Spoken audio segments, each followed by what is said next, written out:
Posons les choses clairement dès le départ. La Coupe du Monde 2026 n'est pas seulement le plus grand tournoi de football de l'histoire. C'est un empire financier bâti sur un accord que la plupart des Mexicains n'ont jamais voté, jamais lu et jamais approuvé. Un document de 93 pages signé à huis clos il y a plus de 10 ans, qui a offert à l'une des organisations sportives les plus puissantes au monde un chèque en blanc tiré sur les finances publiques mexicaines.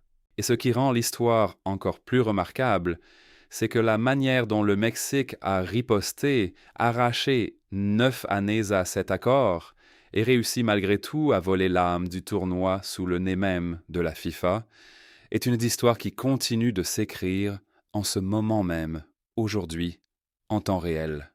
Pour comprendre l'ampleur de ce qui se joue, il faut d'abord mesurer la quantité d'argent qui circule autour de ce tournoi. La FIFA prévoit que la Coupe du Monde 2026 générera environ 10 milliards, 900 millions de dollars de recettes totales. Mettons ce chiffre en perspective. Les Jeux olympiques de Paris, suivis par le monde entier, ont généré environ 5 milliards, 200 millions de dollars. La FIFA va plus que doubler ce montant avec un seul tournoi. La dernière Coupe du Monde au Qatar avait rapporté environ 7 milliards et demi de dollars. Celle-ci est en passe de pulvériser ce niveau. Selon tous les indicateurs financiers, il s'agit de l'événement sportif le plus rentable de l'histoire du sport organisé. Et pourtant, pendant longtemps, l'un des 3 pays hôtes avait été placé dans une structure qui ne devait lui rapporter presque rien. La répartition de l'origine de cet argent dit tout du fonctionnement de la FIFA moderne. Les droits télévisés, à eux seuls, rapportent plus de 4 milliards 200 millions de dollars. Les parrainages d'entreprises ajoutent 2 milliards 800 millions supplémentaires. Et puis, il y a les recettes de billetterie, le chiffre qui est devenu un scandale à lui seul. La FIFA prévoyait que les ventes de billets pour ce tournoi pourraient dépasser 7 milliards de dollars. C'est 7 fois plus qu'au Qatar.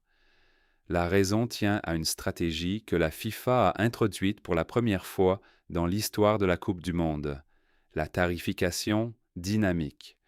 Et l'histoire de ces prix de billets est l'une des intrigues secondaires les plus explosives politiquement de tout cet événement.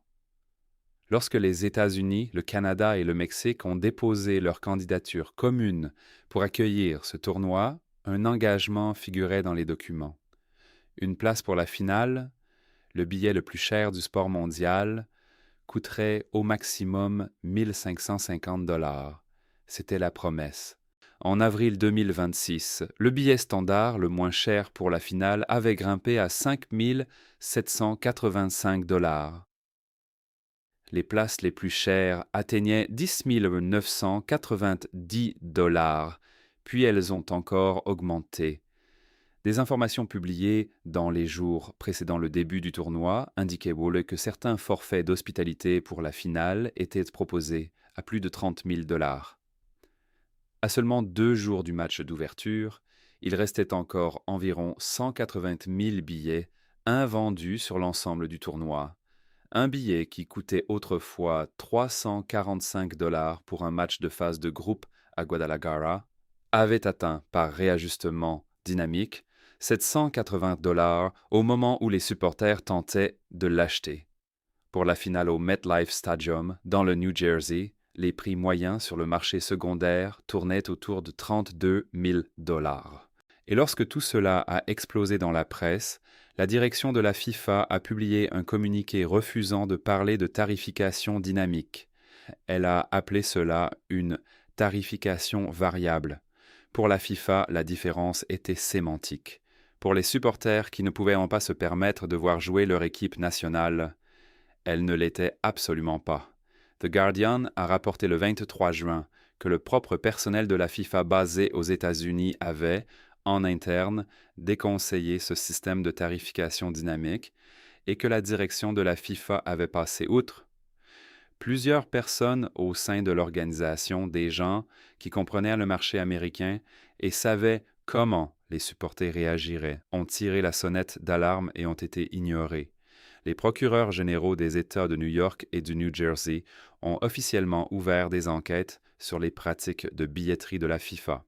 L'un de ses procureurs généraux a décrit ce qu'avaient vécu les supporters comme un parcours du combattant fait de confusion, de rareté artificielle et de prix impossiblement élevés. Pour les supporters suivant l'Angleterre jusqu'à une finale hypothétique, une estimation situait le coût total à plus de 2360 $, plus du double de ce qu'il avait fallu dépenser pour suivre l'équipe au Qatar en 2022. Malgré le chaos de la billetterie récente, la FIFA a annoncé un taux d'occupation de 99,54% sur les 36 premiers matchs du tournoi. L'argent a bien trouvé le chemin des sièges. Simplement, pas par les canaux que la FIFA avait promis. Et cela nous ramène au Mexique, car pendant que le scandale des billets se déroulait dans les stades à travers les États-Unis, l'histoire politique la plus profonde se jouait dans les bureaux du gouvernement de Mexico, dans les services juridiques et dans les ministères des Finances. Et tout a commencé avec un document de 93 pages dont presque personne ne connaissait l'existence. En 2015, au plus fort de l'administration d'Enrique Peña Nieto, celui qui était alors le ministre mexicain de l'Intérieur, Alfonso Navarrete Prida, a signé ce que l'on appelait l'accord de garantie gouvernementale. Le document comptait 93 pages. Ce qu'il disait en substance était ceci. La FIFA ne paierait aucun impôt au Mexique, pas un peso de TVA, pas un seul dollar d'impôt local ou municipal. Peu importait le nombre de milliards qui transiteraient par les stades mexicains, les rues mexicaines, les aéroports mexicains. La FIFA et toute entreprise qu'elle désignerait comme partenaire serait exonérée. L'exonération devait durer 10 ans, de 2018 à 2028. En plus de cela, l'accord obligeait le Mexique à fournir gratuitement à la FIFA des services publics les jours de match, l'eau, l'électricité, les transports, gratuits. Et autour de chaque stade, la FIFA obtenait des zones commerciales exclusives, des périmètres où aucune entreprise mexicaine ne pouvait installer de publicité extérieure, afin de protéger les sponsors officiels de la FIFA de toute concurrence locale. Parmi les 3 pays co-organisateurs, le Mexique, les États-Unis et le Canada, le Mexique a été le seul à accorder à la FIFA une exonération complète, nationale et catégorique. Les États-Unis ont négocié leurs arrangements ville par ville. Le Canada a limité ses exemptions aux procédures douanières. Seul le Mexique a signé un chèque en blanc à la FIFA sans rien demander en retour. Lorsque la présidente Claudia Sheinbaum est arrivée au pouvoir et que son équipe a examiné ce qui avait été signé, sa représentante pour les affaires liées à la Coupe du Monde, Gabriela Cuevas, n'a pas pris de gants. Elle a déclaré publiquement que le contrat portait atteinte aux finances du Mexique et plaçait le pays dans une situation de vulnérabilité juridique. Sheinbaum elle-même en a parlé lors d'une conférence de presse, reconnaissant la réalité politique avec une franchise saisissante. C'était un contrat signé. La loi, a-t-elle dit, devait être respectée. Mais cela ne signifiait pas qu'elle allait rester les bras croisés. Ce qu'a fait le gouvernement de Sheinbaum, c'est revenir à la table des négociations. Il a renégocié. Il ne pouvait pas supprimer l'accord. Un contrat international ratifié dans le droit mexicain ne peut pas être déchiré du jour au lendemain. Mais il a fait quelque chose que la FIFA n'avait pas anticipé. Il a réduit la période d'exonération de 10 ans à 1 an. 9 années d'impôts non perçus que le Mexique était contractuellement tenu d'abandonner, effacer, récupérer. L'accord que le gouvernement Peña Nieto avait, de fait, cédé sans connaissance publique ni débat, a été en partie repris. Pas totalement, mais de manière significative. El País a rapporté en novembre 2025 que la loi fédérale sur les recettes pour 2026 maintenait encore l'exonération pour la Coupe du Monde elle-même, inscrite dans un article transitoire. L'exonération nationale complète restait en vigueur pendant la durée du tournoi. Mais le cadeau d'une décennie avait été réduit à 12 mois. Les retombées politiques de tout cela ont directement nourri une conversation plus large sur ce qu'est la FIFA, ce qu'elle représente, et la question de savoir si l'on peut encore faire confiance à sa direction. Et aucun moment n'a cristallisé cette question avec autant de force que ce qui s'est passé le 6 décembre 2025 au Kennedy Center à Washington, D.C. Ce soir-là, le président de la FIFA, Gianni Infantino, est monté sur la scène de la cérémonie du tirage au sort de la Coupe du Monde et a remis à Donald Trump un prix baptisé Prix FIFA de la paix, le premier du genre, une récompense que la FIFA avait inventée seulement 3 semaines plus tôt. Elle avait été annoncée début novembre, sans approbation préalable du Conseil de la FIFA, sans critères de sélection publiés, sans liste de candidats et sans explication du processus de choix. Selon plusieurs informations, de hauts responsables de la FIFA ont été pris de court par cette annonce. Le calendrier était impossible à ignorer. En octobre, Trump n'avait pas obtenu le prix Nobel de la paix attribué à la militante vénézuélienne pour la démocratie Maria Corina Machado. 3 semaines plus tard, la FIFA créait son propre prix de la paix et le remettait à Trump. Infantino, debout aux côtés du président américain au Kennedy Center, lui a déclaré « Nous aspirons à voir l'espoir, nous recherchons l'unité, nous imaginons un avenir, c'est ce que nous attendons d'un dirigeant, et vous méritez sans aucun doute le premier prix FIFA de la paix. » La réaction dans le monde du football a été rapide et accablante. The Guardian a rapporté en janvier 2026 qu'un sentiment croissant d'embarras s'était installé parmi des responsables de niveau intermédiaire et supérieur de la FIFA, des personnes qui comprenaient ce que l'organisation était censée représenter et qui estimaient que ce prix avait révélé quelque chose qu'elle ne pouvait plus défendre. L'Organisation britannique de défense des droits humains, Fair Square, a déposé en décembre 2025 une plainte formelle auprès de la commission d'éthique de la FIFA. La plainte alléguait 4 violations distinctes de l'article 15 du Code d'éthique de la FIFA, qui impose à tous les responsables de la FIFA de rester politiquement neutres dans leurs relations avec les institutions gouvernementales. La plainte de Fair Square citait la publication Instagram d'Infantino du 9 octobre, dans laquelle il faisait publiquement campagne pour que Trump reçoive le prix Nobel de la paix. Elle citait également des déclarations faites par Infantino à Miami en novembre qui, selon l'organisation, conduiraient toute personne raisonnable à conclure que le président de la FIFA avait activement encouragé le soutien à l'agenda politique de Trump. Et elle citait le prix de la paix lui-même comme la violation la plus évidente de toutes. La présidente de la Fédération norvégienne de football, Lise Klaveness, a demandé l'abolition pure et simple du prix FIFA de la paix. Elle a exprimé son soutien à l'enquête éthique visant Infantino et a déclaré publiquement que ce prix avait porté atteinte à la crédibilité de la FIFA d'une manière qui prendrait des années à réparer. USA Today a rapporté en février 2026 que Infantino avait défendu cette décision, affirmant que Trump le mérite objectivement. Le Monde a décrit Infantino, dans un portrait publié en juin 2026, comme l'empereur controversé du business du football, une figure qui a passé une décennie à transformer la structure de gouvernance de la FIFA en une machine qui répond avant tout à lui-même. Tout cela constitue l'arrière-plan sur lequel se joue cette Coupe du Monde. Et pourtant, malgré toute la politique et toutes les manipulations financières au sommet, quelque chose d'extraordinaire se produit aussi au niveau de la rue. Quelque chose que la FIFA n'a pas conçu et ne peut pas monétiser. Le Mexique est vivant d'une manière que personne n'avait pleinement anticipée.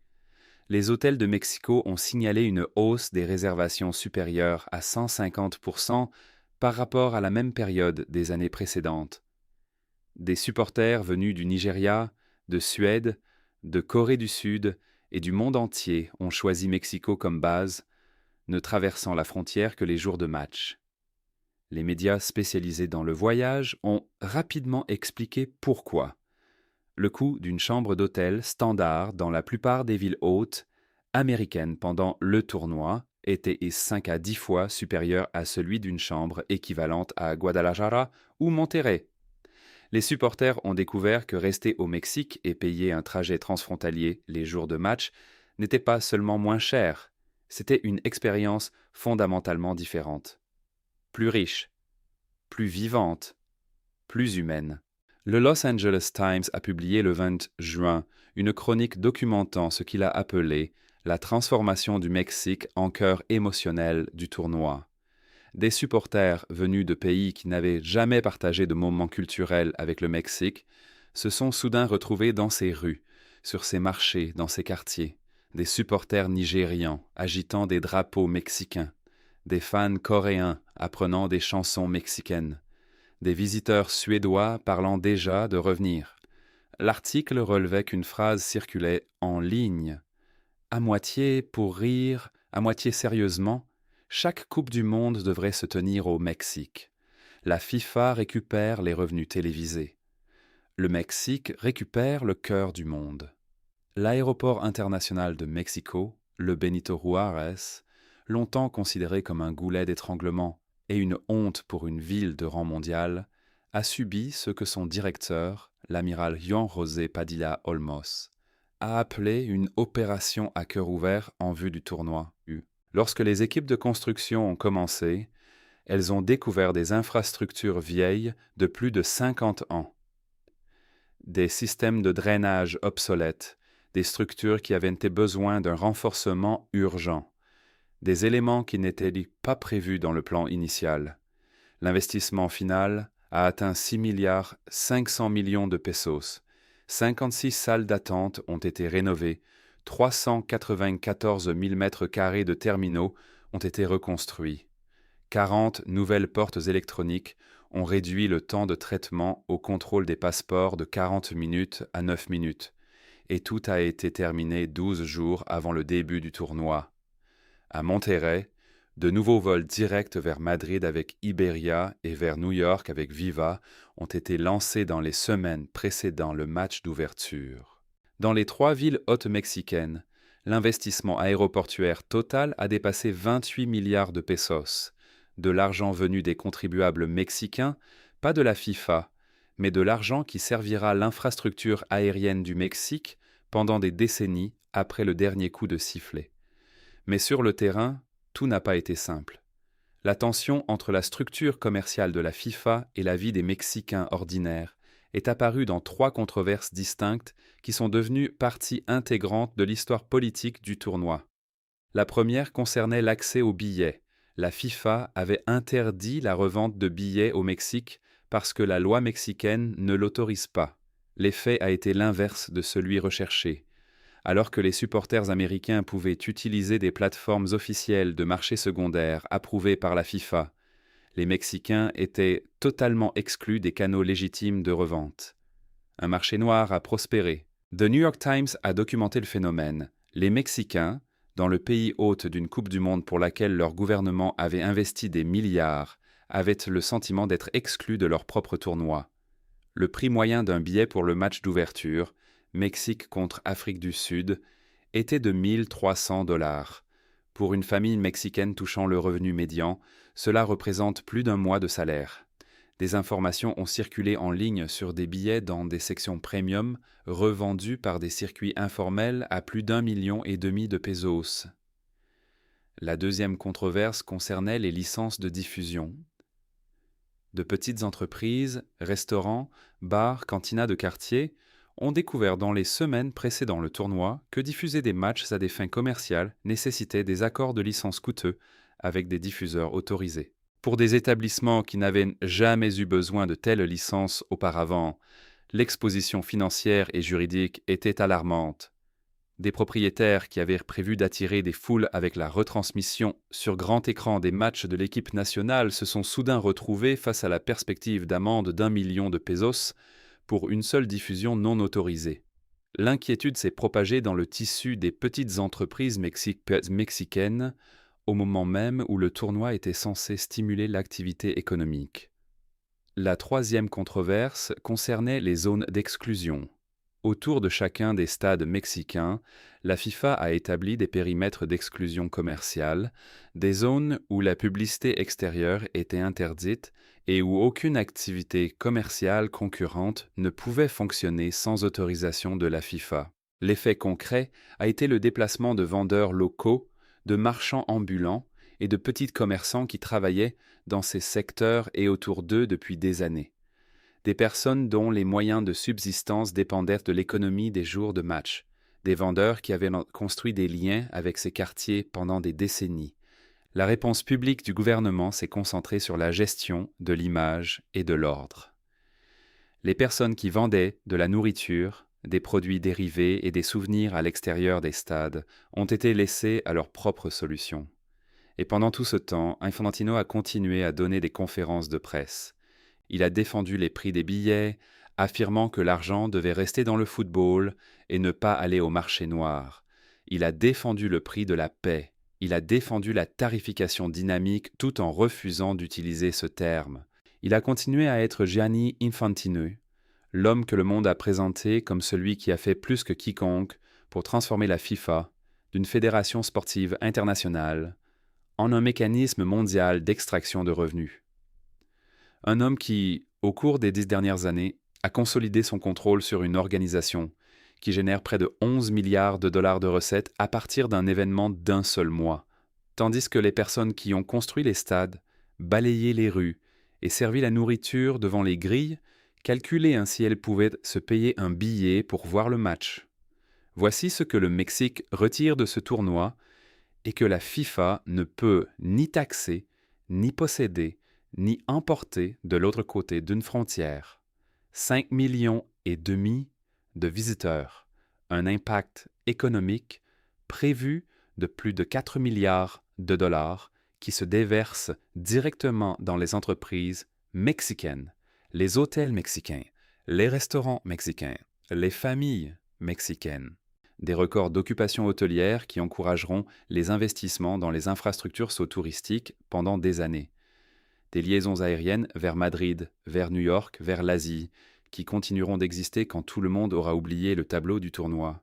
Et quelque chose qui n'apparaît dans aucune garantie gouvernementale ni dans aucune projection de recettes de la FIFA. L'histoire d'un pays que le monde est venu visiter, dont il est tombé amoureux et qu'il a décidé de mieux connaître. La FIFA avait structuré cet accord pour tout prendre. Et le Mexique, malgré un document de 93 pages, signé en secret il y a 11 ans, a trouvé le moyen de garder ce qui compte vraiment. Plus on observe la direction d'Infantino, plus elle ressemble à une opération politique habillée aux couleurs du football. Il a pris la tête de la FIFA en 2016, quelques mois après le scandale de corruption qui avait envoyé plusieurs hauts responsables devant des tribunaux américains pour des accusations de corruption et d'association criminelle. Il avait fait campagne sur une plateforme de réforme, transparence, changement. Une décennie plus tard, les revenus de l'organisation ont augmenté de manière exponentielle.